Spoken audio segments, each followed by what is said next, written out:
Hello students, in my previous videos I have explained you 12 types of figures of speech. Today I am going to explain you some more figures of speech. Number 1 interrogation, number 2 exclamation, number 3 litotes, number 4 internal line, number 5 euphemism, number 6 epigram. Interrogation. Interrogation is the asking of a question not for the sake of getting an answer but to put a point more effectively. This figure of speech is also known as rhetorical question because a question is merely for the sake of rhetorical effect. Here are some examples of interrogation. When will it rain? I do not know. Oh death, what do you want of me? Next figure of speech is exclamation. In this figure of speech, an exclamatory form of sentence is used to draw greater attention to a plain statement. Strong feelings are conveyed by the exclamation mark. Here are some examples of exclamation. What a piece of work is man. Next is, wow, what a beauty. Next is, how sweet the moonlight sleeps upon this bank.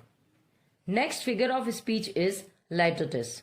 In litotes, an affirmative is conveyed by negation of the opposite, the effect being to suggest a strong expression by means of a weaker. It is the opposite of hyperbole. Here are some examples of litotes. The man is no fool. That is very clever. Next is, I am not a little surprised. That is greatly. Next figure of speech is internal line.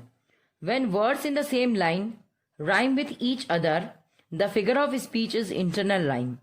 Here is an example of internal line. The kettle fought a battle. Next figure of speech is euphemism. Euphemism consists in the description of a disagreeable thing by an agreeable name. Here are some examples of euphemism.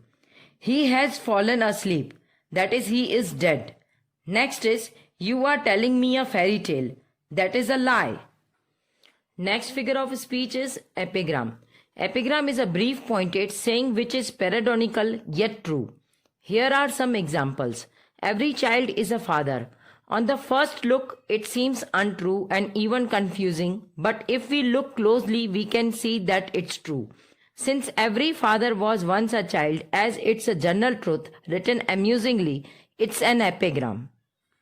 The another example of epigram is, if we don't end the war, war will end us. Here the meaning is straightforward, a general truth, and the statement is memorable as it is showing ill effects of war. So this is an example of an epigram.